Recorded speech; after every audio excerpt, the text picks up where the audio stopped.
ህወሓት ዳግም ከበባ እየተፈጸመብን ነው፣ ለ10 ወራት ተዘጋግተናል ብሏል። ይህን አስፈሪ ድባብ የሚያነበንበውን የህወሓት ደብዳቤን እንመለከታለን። ከመንግስት ጋር እርቅ ፈጽሞ የገባው ካፒቴን ማስረሻ ሰጤም ለኤርትራ መንግስት የሚሰራ የኢትዮጵያ ከፍተኛ ባለስልጣን አለ ሲል ወንጅሏል። ሌላኛው ትኩረታችን ነው። ወደ ኢትዮጵያ ገበያ ለመግባት ሽርጉድ ጀመር የተባለው ግዙፉ የናይጄሪያ ባንክም በዝርዝር ይዳሰሳል። በጦርነት የሚታመሱትና ግማሹን የሱዳን ግዛት ያጡት ጄኔራል በካይሮ ኢትዮጵያ ላይ ሴራ ሲጎነጉኑ ውለዋል። ምን ተባለ? እንመለስበታለን። ሌሎችም ጉዳዮች ተካተዋል። ጤና ይስጥልን። የሰዓቱ የመረጃ ጥንቅራችን ተጀምሯል። በመግቢያችን ላይ ያደመጣችሁትን አበይት ነጥቦችን ዝርዝር መረጃዎቻቸውን እንደሚከተለው እናጋራችሁ።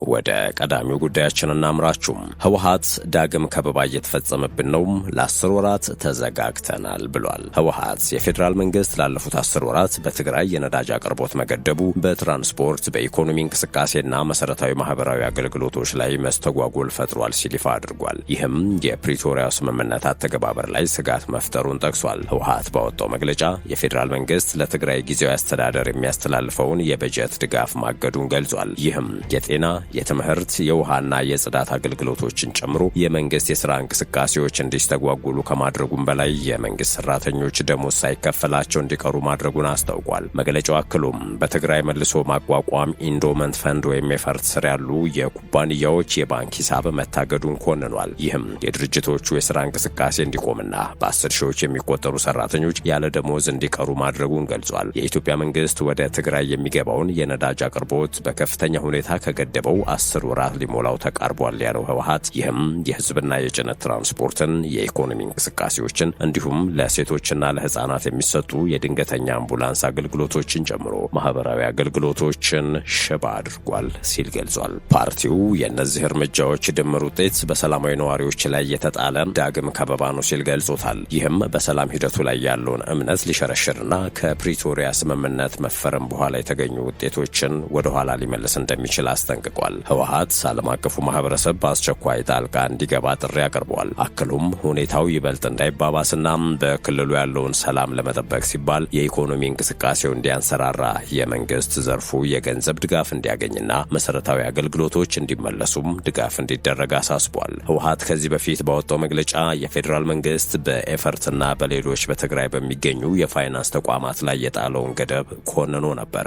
እነዚህ እርምጃዎች የፕሪቶሪያውን የሰላም ስምምነት የሚጥሱና የክልሉን የኢኮኖሚ ማገገም አደጋ ላይ የሚጥሉ ናቸው ሲልም መግለጹ ይታወሳል። መግለጫው ኤፈርት በትግራይ ክልል የሰዎችን የዕለት ተዕለት ኑሮ በመደገፍ የሥራ ዕድል በመፍጠርና ከጦርነት በኋላ በማቋቋም ረገድ ወሳኝ ሚና እንዳለው አጽንኦት ሰጥቷል። ድርጅቱ ወደ ስራው እንዳይመለስ መከልከል አሁንም በጦርነቱ መዘዝ እየተሰቃየ ላለው ህዝብ የኢኮኖሚ ችግሩ እንዲራዘም ያደርጋል ሲልም አክሏል። እገዳው ሌሎች የትግራይ ፋይናንስ ተቋማትንም እንደሚነካ የገለጸው ፓርቲው ይህም የካፒታል ብድርና የኢንቨስትመንት አቅርቦትን እንደሚገድብ ጠቁሟል። ሰላምን ዘላቂ ለማድረግ የኢኮኖሚ እንቅስቃሴን ማነቃቃት ወሳኝ በሆነበት በዚህ ወቅት እንዲህ ያሉ እርምጃዎች ድህነትን ሊያባብሱና የማገገም ሂደቱን ሊያስተጓጉሉ እንደሚችሉ ፓርቲው አሳስቧል።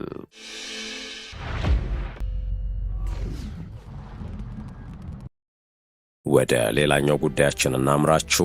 ከመንግስት ጋር እርቅ ፈጽሞ የገባው ካፒቴን ማስረሻ ሰጤ ለኤርትራ መንግስት የሚሰራ የኢትዮጵያ ከፍተኛ ባለስልጣን አለ ሲል ወንጅሏል። ይህ ባለስልጣን በየወሩ $2000 ከሻዕቢያ ይቆረጥለት ነበር ባይ ነው። ካፒቴን ማስረሻ ሰጤ ያክሉም በወር $2000 ከሻዕቢያ የሚከፈለው የአማራ ክልል ከፍተኛ የቢሮ ኃላፊ ነበር ያለ ሲሆን አሁን ክፍያው አድጎለት ሊሆን ይችላል። በአማራ ክልል ያለው ግጭት በድርድር እንዳይፈታ የማይፈልጉ ተከፋይ አመራሮች አሉ የሚለው ገንዘቡ አሁን አድጎ ሊሆን ይችላል ያለው ማስረሻ አዲስ አበባ ዶላሩን ተቀብሎና ወደ ኢትዮጵያ ብር መንዝሮ የሚልክለት ሰው እንዳለ ማውቃለሁ ነው የሚለው። ይህንን መንግስት በሚያጣራበት መልኩ ያጣራ፣ እኛም በማስረጃ እናግዛለን በማለት ሻዕቢያ በዚህ መጠን ሰርጎ ገብቶ ባለስልጣናትን በገንዘብ የሚያማልለው ኢትዮጵያ እየታመሰች እንድትቀጥል ነው ሲል ወንጅሏል። ከዚህ ውጪ ፋኖ ተጠናክሮ ለማዕከላዊ ስልጣን ባይዘጋጅ ግድ የላቸውም በማለት የሚፈለግበት ዋነኛ ዓላማ መንግስትን እንዲረብሽ ብቻ ነው ብሏል። የኤርትራ መንግስት ፋኖ ከመንግስት ጋር ከተደራደራችሁ ምንም አይነት ድጋፍ አላደርግላችሁም ሲል አስጠንቅቋልም ባይ ነው። በቅርቡ ለመንግስት እጁን የሰጠው ማስረሻ ሰጤ ይህንን ያለው ከኤንቢሲ ቴሌቪዥን ጋር በነበረው ቃለ ምልልስ ነው። የመረጃ ጥንቅራችን እንደቀጠለ ነው። ወደ ኢትዮጵያ ገበያ ለመግባት ሽርጉድ ጀመረ የተባለው ግዙፍ የናይጄሪያ ባንክ ጉዳይ ቀጣዩ መረጃችን ይሆናል። ዋና መስሪያ ቤቱን በሌጎስ ናይጄሪያ ያደረገውና በአፍሪካ ግንባር ቀደም ከሆኑ የፋይናንስ ተቋማት አንዱ የሆነው ዜኒት ባንክ በኢትዮጵያ አዲስ በከፈተው የባንክና የፋይናንስ ዘርፍ ላይ ኢንቨስት ለማድረግ ያለውን ከፍተኛ ፍላጎት አስታውቋል። የኢትዮጵያ ኢንቨስትመንት ኮሚሽን ምክትል ኮሚሽነር አቶ ዝናቡ ይርጋ ከባንኩ ተወካዮች ጋር በነበራቸው ውይይት ኢትዮጵያ ግዙፍና ታማኝ የሆኑ ዓለም አቀፍ ተቋማትን ለመቀበል ዝግጁ መሆኗን ገልጸዋል። ኢትዮጵያ ከሰሃራ በታች ባሉ የአፍሪካ ሀገራት ውስጥ በኢኮኖሚ ጥንካሬዋ ሶስተኛ ደረጃ ላይ መገኘቷና እየተገነቡ ያሉ ታላላቅ የመሰረተ ልማት ፕሮጀክቶች ለፋይናንስ ዘርፉ ምቹ ሁኔታ መፍጠራቸውንም ምክትል ኮሚሽነሩ አብራርተዋል። የዜኒት ባንክ የዓለም አቀፍ ገበያ መስፋፋት የቡድን ኃላፊ ኦሉካዮዴ አኪንቢኑ በበኩላቸው ባንካቸው በኢትዮጵያ በከፍተኛ ፍጥነት እያደገ ባለው ኢኮኖሚና በተደረጉት የዘርፍ ማሻሻያዎች መሳቡን ገልጸዋል። ባንኩ በተለይም በዲጂታል የፋይናንስ መፍትሄዎችና በመንግስት የሚመሩ ትላልቅ ፕሮጀክቶችን በገንዘብ በመደገፍ ረገድ ያለውን እድል እያጠና መሆኑን ተናግረዋል። ዜኒት ባንክ በአሁኑ ወቅት በኮርፖሬት በችርቻሮና በዲጂታል ባንክ አገልግሎቶች የሚታወቅ ሲሆን ወደ ኢትዮጵያ መግባቱም የሀገሪቱን የፋይናንስ ምህዳር ለማጠናከር የካፒታል አቅምን ለማሳደግ ትልቅ ሚና ይኖረዋል ተብሎ ይጠበቃል። የኢንቨስትመንት ኮሚሽንም ባንኩ በኢትዮጵያ ስራ እንዲጀምር አስፈላጊውን ድጋፍ እንደሚያደርግ በውይይቱ ወቅት አረጋግጧል።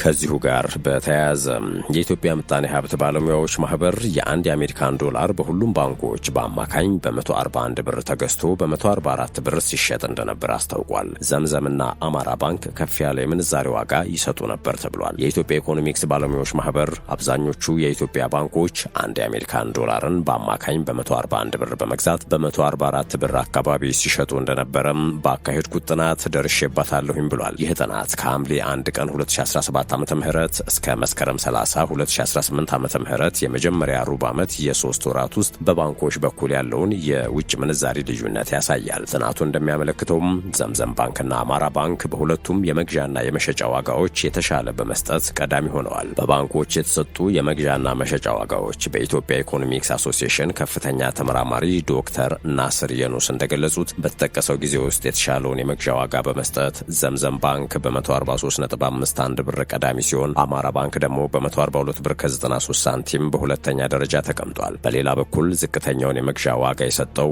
ንብ ባንክ ነው። 129 ብር ከ04 ሳንቲም መስጠቱን የተገለጸው። ከንብ ባንክ በመቀጠል ግሎባል ባንክ 139 ብር ከ42 ሳንቲም አቅርቧል ተብሏል። በዚህም መሰረት በዘምዘም ባንክና በግሎባል ባንክ መካከል ያለው የመግዣ ዋጋ ልዩነት ወደ 4 ብር አካባቢ ነው። ከንብ ባንክ ጋር ያለው ልዩነት ደግሞ ከ14 ብር በላይ ሆኗል። የመሸጫ ዋጋን በሚመለከትም ከመግዣው ጋር በተመሳሳይ ዘምዘም ባንክ 146 ብር ከ38 ሳንቲም በመስጠት የተሻለውን ዋጋ ሲያቀርብ አማራ ባንክ 145 ብር ከ83 ሳንቲም በመስጠት ተከትሎታል። ዝቅተኛ የመሸጫ ዋጋ የሰጡት ደግሞ ንብ ባንክ 131 ብር ከ63 ሳንቲም፣ ከሱ በመቀጠል ደግሞ የኢትዮጵያ ንግድ ባንክ 142 ብር ከ44 ሳንቲም ከሌሎች ባንኮች ጋር ሲነጻጸር ዝቅተኛ የመሸጫ ዋጋ መሆኑ ተገልጿል። በዘምዘም ባንክና በንብ ባንክ መካከል ያለው የመሸጫ ዋጋ ልዩነትም ከ15 ብር በላይ ሲሆን ከንግድ ባንክ ጋር ደግሞ ወደ 4 ብር አካባቢ መሆኑን ዶክተር ናስር አክለዋል። በአጠቃላይ ግን ከተሰጡት ውጭ ያሉትን ጨምሮ አብዛኞቹ ባንኮች በ3 ወር ውስጥ የመግዣ ዋጋቸውን በአማካኝ ከ141 ብር እንዲሁም የመሸጫ ዋጋቸው ደግሞ በተለይም እንደ ወጋገን፣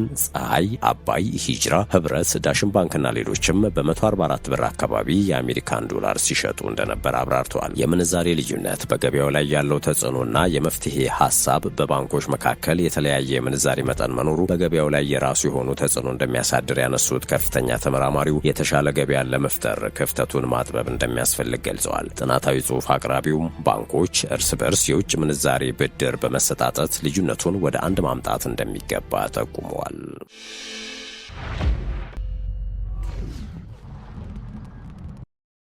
በመጨረሻም ጀነራል አልቡርሃን ወደ ግብጽ።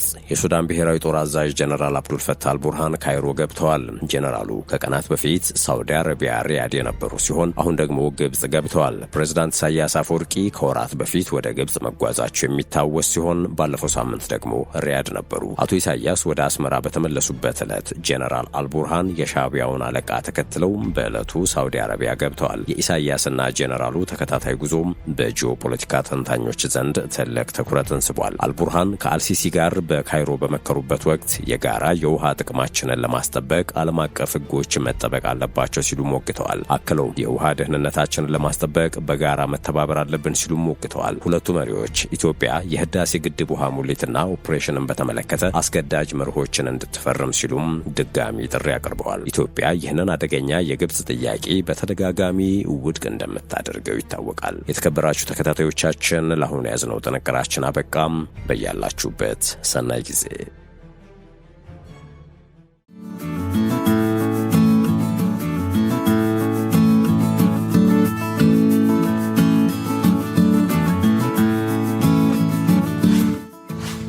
ሸገር ታይምስ ሚዲያን ሰብስክራይብ በማድረግና ደወሉን በመጫን ይከተሉን።